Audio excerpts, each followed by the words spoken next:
What's up, everybody? Our SEC spring previews continue. What are the biggest questions for the Tennessee Volunteers? Eric Cain will join us. Locked On SEC starts right now. You are Locked On SEC, your daily podcast on the Southeastern Conference. Part of the Locked On Podcast Network, your team every day. And what's up, everybody? Welcome into Locked On SEC. It's great to have you guys along. I'm Chris Gordy. Thanks for making Locked On SEC your first listen every day. Shout out to everydayers who are free and available wherever you get your podcasts and on YouTube, part of the Locked On Podcast Network, covering your team every day. Today's episode brought to you by FanDuel. Right now, new FanDuel customers can get $150 in bonus bets if your first $5 bet wins. Download the app or head to FanDuel.com to get started. Bet with FanDuel, official partner of the NBA. All right, we got some SEC nuggets we will jump into. Kind of interesting. We were going to preview the Tennessee Vols today no matter what, and we've got some Tennessee Vols news and nuggets. So let's start with it. And we start with the news that a Tennessee starter planning to enter the transfer portal during this spring window. Tennessee cornerback Rickey Gibson intends to enter the transfer portal when the spring window opens. On 3, breaking the news Tuesday afternoon, citing a conversation with Rickey Gibson, made impact in both of his seasons with the Vols, and was a starter at corner this past season. He was expected to be a big part of their secondary this year, so a pretty big loss for the Vols. He played 364 coverage snaps last season for the Vols, second most among corners, only to Jermod McCoy, who is, of course, banged up, but he is DB number 1, I guess you could say. Gibson, he had a grade of 76 according to Pro Football Focus. He was targeted 39 times, allowed 24 catches for just 240 yards and 3 touchdowns. Of course, McCoy suffered that torn ACL earlier this offseason, is expected to be back in time for the start of next season. But with his injury and Gibson's pending transfer, man, it opens up a lot of playing time in the secondary throughout the spring. So a good opportunity for guys like Jalen McMurray, good opportunity for Kaleb Beasley, guys like that. But it was interesting reading some notes on some Tennessee message boards. They kind of put out there, so one guy said, this is a surprise that he and his team are choosing to go this route. I think most of the building were expecting another negotiation for NIL after spring following the injury to McCoy. Don't think anybody anticipated a play being made before spring started. Be interested to see where he ends up. Somebody else said he got a pay bump. He agreed to the deal, and then McCoy got hurt. And like everyone else, he and his team wanted more. And it sounds like Tennessee was not willing to go that route. Now, look, they could still work things out. As of this recording, depending on when you're listening to this, we've seen guys all the time say, I plan to enter the portal, and then they don't. It's almost like a little bit of a threat to, hey, give me what I want, and I'll be happy. But the NCAA spring transfer window will open on April 16th. Full disclosure, we recorded with Eric Cain before this news came out, so we don't touch on the Rickey Gibson news entering the portal with Eric. So, but we will preview very much so a lot on the Tennessee Vols as we head into spring ball with them. Now, other notes with Tennessee, former Oklahoma offensive coordinator Seth Luttrell is reportedly landing a gig with the Tennessee staff. According to Austin Price, Seth Luttrell has joined Tennessee's offensive staff. Luttrell and Josh Heupel were teammates at Oklahoma back in the day, back in the 2000 Sooner National Championship squad. Heupel was the quarterback. Luttrell was the fullback. They were both team captains. Luttrell returned to his alma mater, Oklahoma, in 2023, joined Brent Venables' staff as an offensive analyst. Last year, he was named offensive coordinator after Jeff Lebby left to go take the Mississippi State job. But following their 35-9 loss to South Carolina in Week 8 last year, Luttrell was dismissed as OC, and Oklahoma was averaging just 112 yards rushing per game and 176 passing yards per game. Luttrell, he was head coach in North Texas back a couple years ago. And a lot of coaching experience. Been coaching since 2002. Bunch of different stops. So we'll see what role he fills there on that Tennessee offensive staff. But Seth Luttrell rejoining Josh Heupel. We'll see what he can help with that with that Vols offense. And one other note here on Tennessee, they landed a commitment from a 3-star edge, C.J. Edwards. Chose Tennessee over the likes of Michigan and North Carolina. He's a class of 2026, 3-star prospect, the number 47 edge in the country, the number 10 player from the state of New Jersey. So an interesting pickup there for Josh Heupel and crew. All right, more on the Vols in a little bit. We're going to switch gears, touch on a couple other tidbits. Over at Alabama, interesting. Kalen DeBoer towing the line when it comes to the annual A-Day spring game. We've talked about this the last couple weeks. The last 2 weeks, we've gotten news that Texas is not having a spring game. Missouri is not having a spring game. We saw some other schools, USC, Nebraska, NC State just announced this week that they're not going to have a spring game. Well, Kalen DeBoer isn't throwing the game away, but he also won't be playing it all straight up like they normally do. The whole A-Day presentation will be a little bit different. Here's what Kalen DeBoer said this week. He said, a lot of times here, the A-Day game, it's been more of a practice, and there's been some scrimmaging, not necessarily much of a game. Even when I was at Fresno State, we called it the spring preview, especially this year. There's some things we're working through with some injuries and so forth. So it'll definitely be a modified version. We want to try to have some type of event around April 12th. So Saturday, April 12th, Alabama's A-Day spring game, but it probably won't be a traditional spring game in that sense that we are used to. Now, the timing of this is very interesting, right? I mean, last year, Alabama packed their spring game, and Alabama's typically had a pretty good showing for their A-Day spring game in terms of fan attendance.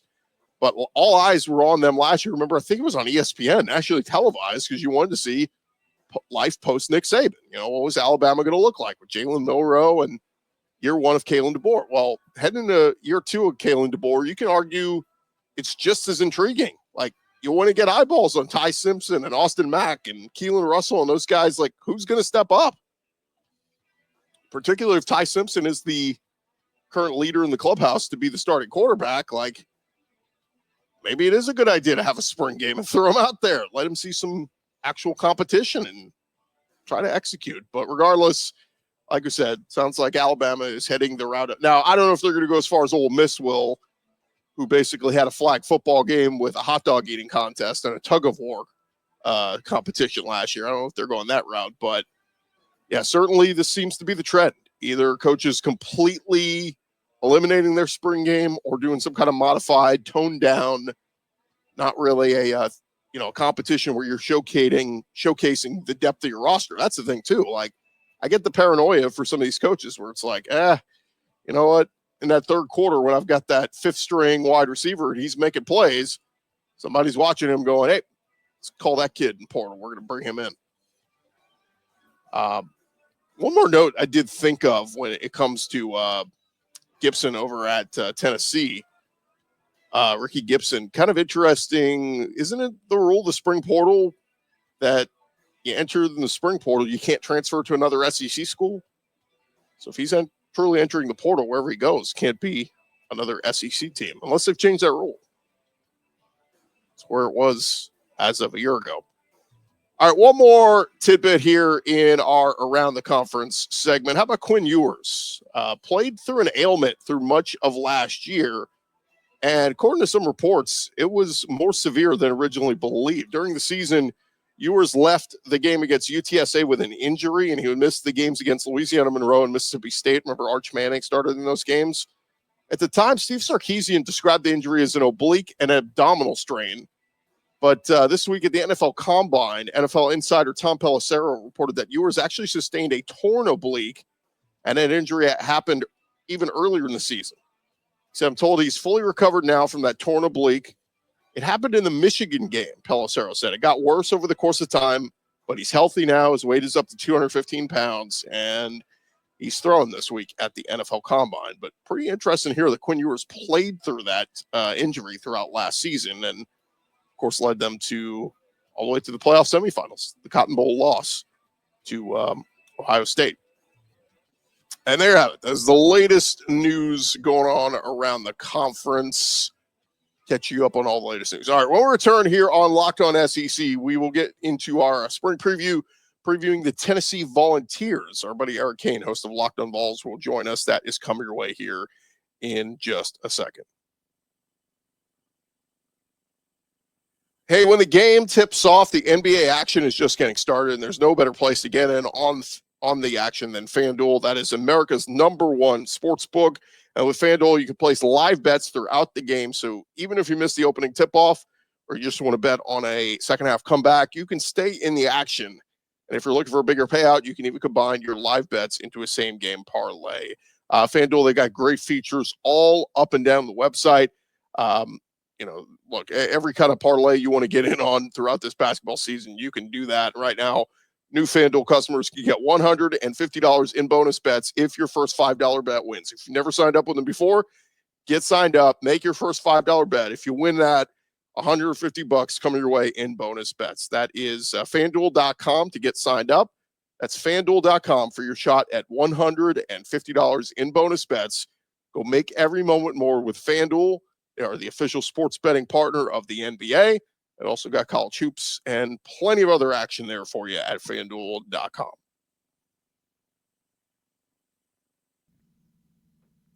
Our spring preview series continues here on Locked On SEC, and now we're talking some Tennessee Vols with our buddy Eric Cain, host of Locked On Vols. Eric, welcome in, man, and let's just start here. As the Vols prepare for spring ball here, what is the biggest question for you when it comes to Tennessee?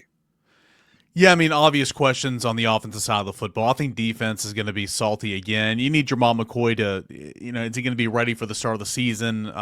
Towards ACL training in the month of December, which is just devastating. But he'll be back and he'll be playing next year. It's just a matter of, when he'll, be ready to go. But I think that defense overall is going to be salty and pretty good again, despite losing James Pierce. It's the offensive side. I mean, number one, you got to find some wide receivers. Wide receiver position's not been good the past 2 years. You lost 7 from that room last year. Okay, so you gotta figure that out. Offensive line, you're losing 4 starters. You're bringing in some talent, David Sanders, and I like what they got from the transfer portal and Wendell Wendell Moy. There you go, and like Jackson Moy, it looks like Mo, but it's pronounced Moy. Yeah. And Pendleton from Notre Dame, but a lot of questions on the offensive line. So everybody's going to be looking at the offensive line, the wide receivers. Me, Gordy, long story short, I mean, it's all about Nico. Nico's got to take a step. Nico's got to take a pretty lengthy step this offseason as a second-year starting quarterback, third year in the program. If Nico does that, then I think you can overcompensate for some of these deficiencies on the offensive end and kind of hide some warts, if you will. And I think Nico's capable of doing that. So wide receiver, O-line for sure, but end of the day, it's about your quarterback. Got a quarterback, you can hide a lot of things, so Nico's got to take a step. Yeah, it is interesting. Mike Matthews, the big-time freshman they signed a year ago, didn't play as much as maybe some might have thought this past year. And then there was the whole thought of him entering the portal. It sounded like they took care of him, whatever they needed to do to keep him in Knoxville. But you have him. Have Chris Brazzell, the Tulane transfer, who showed some glimpses last year. Who are some other guys who could step up? Because Squirrel White leaves. I mean, there's some big-time contributors for Tennessee that left. Yeah, I mean, with all due respect to Squirrel White, I mean, he made a lot of plays here at Tennessee. I like Squirrel, so I'm not trying to dog him here. I mean, I feel like that's replaceable. Okay, I feel like Tennessee can have explosiveness in the slot, can have a guy that had his skill set and all that, and a guy that can run after the catch. Tennessee really missed some yak last year in a big way. None of their guys, ran with the football after catching, and Squirrel was one of those biggest, the biggest violators in that respect. So I wish Squirrel the best of luck. I do think that is an opportunity for Tennessee. Chris Brazzell talk about disappointing. That was a bad first year, and it was a bad first year for Dante Thornton in the system. Dante Thornton, we saw when he was on the field this past year, he was great. He just couldn't stay healthy. So hopefully Chris Brazzell can take that type of step as well, because there's so much talent there. But you got Mike Matthews, Chris Brazzell, Braylon Staley, who played a ton against Vanderbilt and Ohio State in the playoff. He'll be kind of in that slot position. Got 2 freshmen coming in that Tennessee loves an awful lot and who are, because of the numbers, they're going to have to play. Darius Jackson and Travis Smith, 2 highly rated 4-stars. And then you go out and get Amari Jefferson, from Alabama, a guy that Tennessee coveted big time out of Baylor School in Chattanooga, out of high school, wanted him. He wanted to play for Nick Saban, went to Alabama. Saban retires. He redshirts. He had a little injury too. Hadn't played in the game yet. So very much unproven, but a guy that Tennessee wanted out of high school just a year later. So numbers are thin. I think Tennessee's going to have to add a body in the second window of the transfer portal. But more than anything, they're just going to have guys step up and go. I mean, it's they don't like to play a lot of young guys at wide receiver. They're going to have to play young guys this year for sure, and Nico's going to have to trust those guys. A lot since Heupel's been there in the backfield. We didn't even talk about running backs yet. A lot of times they've gone running back by committee approach, but last year Dylan Sampson just really emerged as the guy and was one of the best rushers, not only the SEC, but in the country. He's gone now, but seems like this mix of Peyton Lewis, Deshaun Bishop, and then even Star Thomas coming in from Duke. Is this going to be a three-headed attack? It seems like that's kind of the position you're not really worried about, despite if another team lost to Dylan Sampson, you'd be hitting the panic button. Yeah, I mean, it's like that was such a great position, and Dylan Sampson was obviously SEC Player of the Year, All-American last year, yet I'm not worried about running back at all, considering what you have to worry about on the offensive end. Peyton Lewis, I think, has all the ability in the world. He played a lot as a true freshman. Deshaun Bishop, right here at Carnes High School, walk-on, and just continues to, prove the doubters wrong, right? He's such a great story, and he can play at this level, for sure. And then you get Star Thomas, who started in junior college and went to New Mexico State for a couple years, then went to the ACC. Now he's going to the SEC. All he does is produce and perform well at every single stop he's been at. And now you're not asking him to be RB1. You're asking him to be a complementary piece. And so I think amongst the three of those guys, I think all three of those guys will play. I do think it'll be kind of a three-headed monster. Whoever has the hot hand, you let him ride it. I know that's how Jerry Mack did it a couple years ago. Darrell Sims, new running backs coach here this past year, would like to play two backs. But I think all those three guys are going to play, and then I think Tennessee's got a whole lot of depth and playmaking ability to be excited about at the tailback position.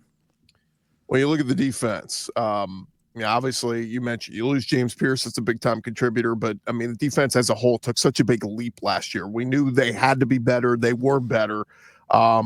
There were some mixed feelings from Vols fans I talked to just off of, the performance against Ohio State in the playoff game. But Tim Banks is back. He gets a big pay raise and all this. But what's realistic with this defense? And, you bring back Arian Carter, who was your leading tackler last year. Linebacker always seems to be, like, Tennessee just always has good linebackers, it seems. Yeah, it's funny, right? Tim Banks has done nothing but improve every single year he's been here. He was handed literally nothing. He took the job when nobody wanted to, because who wants to coordinate a defense opposite of a Heupel offense, right? Nobody. Who wants to coordinate a defense that has literally nothing in the cupboard? Nobody. Tim Banks started with nothing. He's gotten better every single year, and then last year he took a ginormous step, and there are some Tennessee fans that want him out of town. I can't comprehend that. I don't get it. But what I do get is, against Georgia and against Ohio State, your defense is trash. And, your team was trash against Ohio State. So you got to take steps. I recognize that. You got to continue to take steps. But I think the Tennessee defense will continue to build off what it did last year. Phenomenal year. Top 10 in so many different categories. You lose Pierce, but you have Joshua Josephs, Jordan Ross, former five-star, Caleb Herring. You're bringing in some talent on the defensive front. You have so many defensive linemen, and Rodney Gardner plays 12 to 14. Linebackers, to your point, Arian Carter, I think, is a really, really nice player. Tennessee has a freshman class of linebackers, four of them that they really like, and I think those guys are going to play. So, again, when Tim Banks took over, there were three linebackers that played. Tennessee now plays six linebackers in a game, right? And then the secondary, Jamal McCoy, Rickey Gibson. Got to get McCoy healthy, Rickey Gibson, Boo Carter. It's a pretty salty squad, and so I think the challenge, because I think they're going to be good like they were last year, the challenge now is in those big moments, in those key matchups, like Alabama last year, you've got to come through. You got to go make plays. You can't afford to give up 40-plus on the road at Ohio State and 31 or whatever it was in Athens last year. Can't afford to do that in the big game. So that's what you got to focus on moving forward. Yeah, as much as the Jamal McCoy injury stings, I almost look at it as when we go into spring, questions coming out, like, could it be a blessing in disguise? Like, does it open more opportunity for other DBs to get in there and show what they can do? And maybe you find a diamond in the rough, somebody you weren't maybe going to lean on necessarily, comes out of the spring and says, I'm a stud for you. Yeah, Jalen McMurray last year, a transfer they got last offseason from Temple. He was brought in to compete, but really to kind of be a safety net for Jamal McCoy, who they were high on to begin with and knew he was going to be good, and that was exactly what happened. And Rickey Gibson, who was going to be a first-year starting corner as a sophomore. And McMurray looked really good. He was the guy that came in. If either one of those guys needed a break, he came in and spelled them. Played a lot of snaps throughout the year. So I think Tennessee's very comfortable with him kind of filling in for McCoy right now. The question is, who's behind you? Tennessee's pretty thin at cornerback. One of these freshmen need to step up. Does Tennessee go after one in the transfer portal? Does a redshirt freshman from last year step up and make some plays? That we'll have to see spring practice. That's what that's all about. So I think Tennessee's trying to find some depth at the cornerback position for sure. Feel good about McMurray, but obviously, McCoy, you can't assume McCoy's going to be ready to go snap one of the season, so you need to find some depth. All right, last thing, Eric, give me a freshman, maybe an early rollie that you have a man crush on that you are just super excited to want to see play. Yeah, I mean, David Sanders, obviously, we can take him out of the conversation because I think everybody would say him. But, he's a guy that's, I think is going to be the starting right tackle for Tennessee. David Sanders is one of those guys. Jaden Harmon for me. I think that he is linebacker, 4-star, from Rome, Georgia. Alabama commit, Tennessee got on the flip. Alabama would not go away. And then late in the process, he's like, all right, enough's enough. Like, I'm a Vol. Like, leave me alone.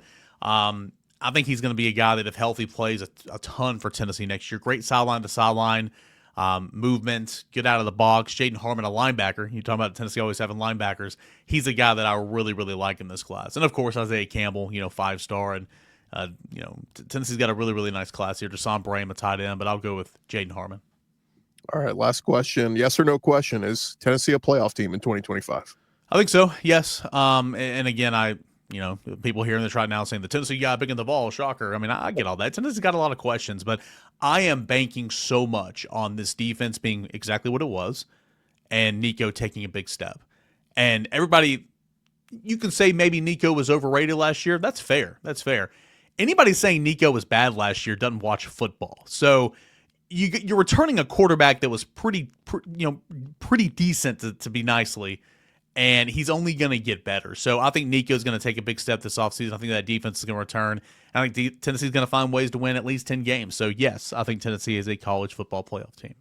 He is Eric Cain, host of Locked On Vols for all things Tennessee. Give him a follow and, of course, check out his show. Eric, always appreciate the time, man. Thanks so much for hopping on. Hey, Chris, appreciate you, man. Thank you. All right, more Locked On SEC after this.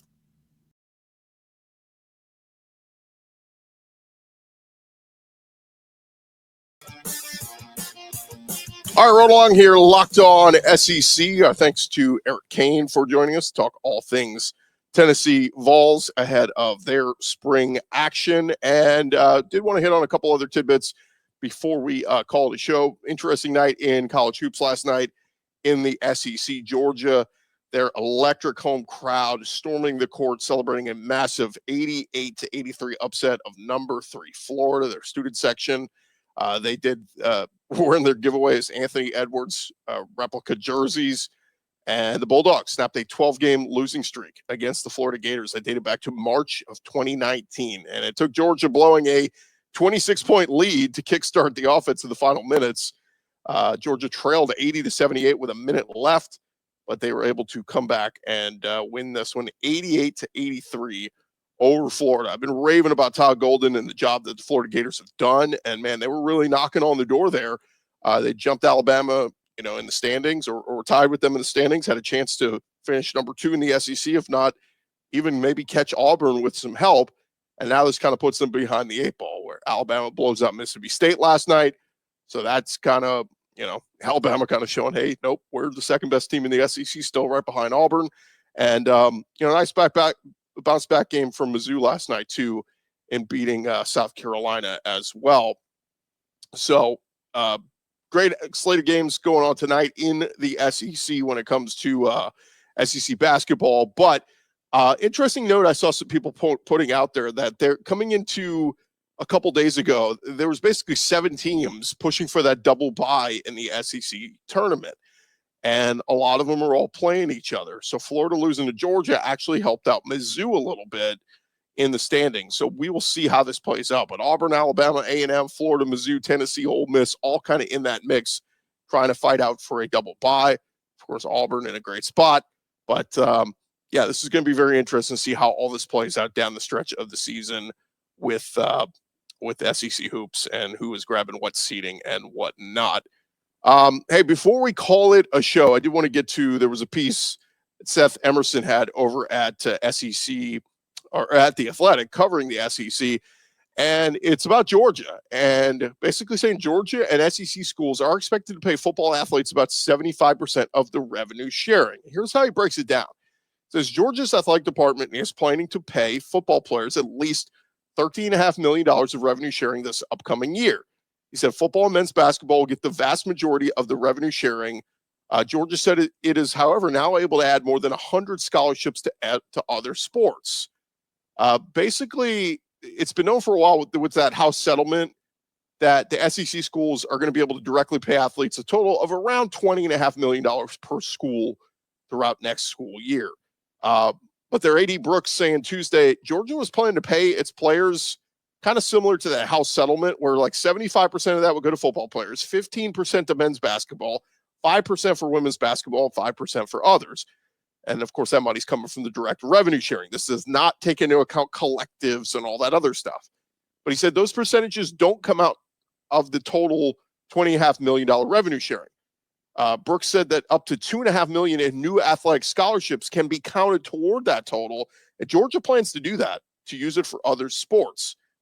He said this is going to allow us to build programs and build up rosters across the board. So scholarship limits are set to go away as part of this settlement. So, it'd be very interesting to see how many schools do this, rather than just saying, hey, revenue sharing, hey, quarterback, come here, here's $1 million. And hey, running back, here's $1 million. They're going to kind of look at this as like, we're just going to add more scholarships. We're going to go to the baseball team and go, you know what?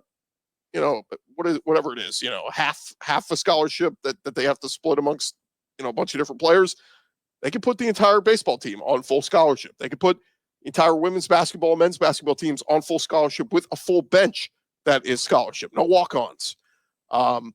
Very interesting concept and how this is going to be used and how it's going to be allocated. And this is why every program now has, what they're calling a general manager, basically, somebody who's going to handle all the funds and direct where all the money is going. But, again, I think it's a great concept because it is going to strengthen a lot of the smaller sports across the board. And, think of your baseball team where you can have an entire loaded bullpen, fully on scholarship, full ride, on top of, maybe sign a deal with a collective and then get them paid on top of that as well. So, we'll see. Not every school will be the same here, especially in the SEC. They will all treat it very different, but still thought that majority of this revenue sharing is going to go towards football. And like Seth says in the article, Georgia AD Josh Brooks saying, yeah, we're going to use about 75% of it is going to go to football. But again, big part of this is going to be towards scholarships to expand rosters and strengthen them. It's going to be very interesting. All right. Thank you guys for making Locked On SEC your first listen every day. Appreciate you checking us out. Appreciate Eric Cain for joining us. Come on back tomorrow and check us out as we catch you up on all things SEC. And thank you guys for making Locked On SEC your first listen every day. For your second listen, check out Locked On College Football with Isaac Shade and Andy Patton. Don't wait for March. Be the most informed college basketball fan now. Find Locked On College Basketball on YouTube or wherever you listen to your podcast. I'm Chris Gordy. We'll talk to you guys tomorrow.